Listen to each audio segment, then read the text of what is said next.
খবৰ সকলোৰে ভালেই নিশ্চয় মোৰো ভাল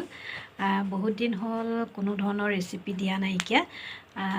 আজি আপোনালোকলৈ এটা সুন্দৰ ৰেচিপি লৈ আহিছোঁ আৰু এই ৰেচিপিটো মই পাইছিলোঁ ইউটিউবত আৰু ইউটিউবৰ পৰাই শিকিছিলোঁ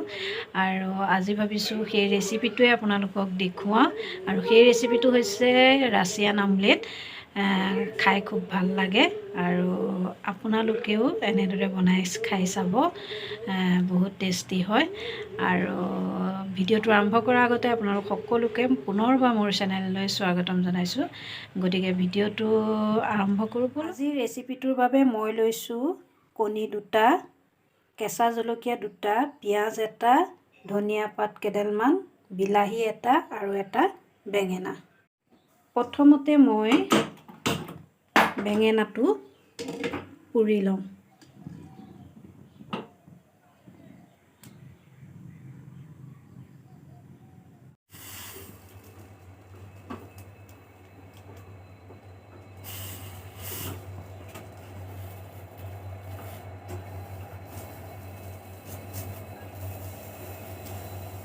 মোৰ বেঙেনাটো পুৰি হৈ গৈছে এতিয়া মই গেছটো অফ কৰি দিম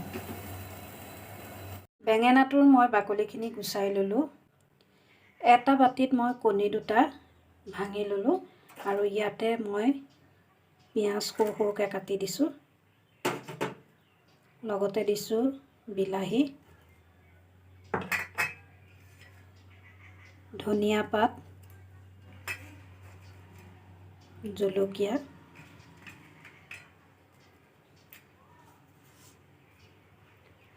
নিমখ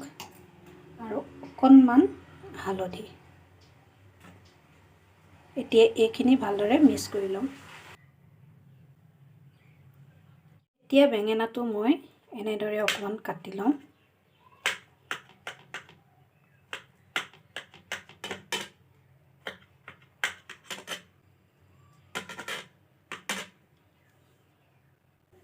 আৰু মই গেছত এখন টেৱা বহাই দিছোঁ ইয়াত এতিয়া মই অকণমান ৰিফাইন তেল দিম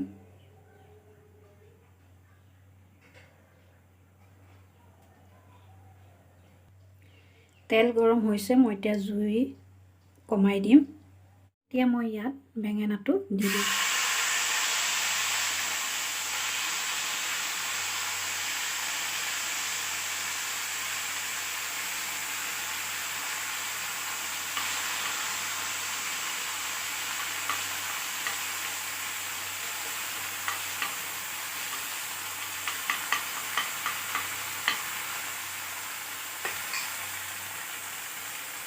আৰু ইয়াতে মই ফুটি লোৱা কণী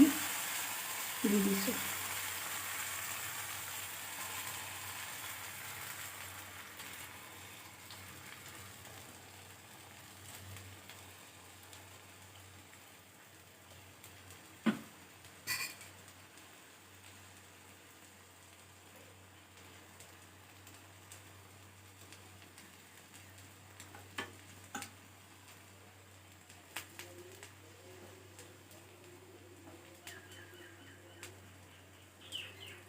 ধুনীয়াকৈ মিলাই দিয়াৰ পিছত এতিয়া মই ঢাকোনখন মাৰি দিম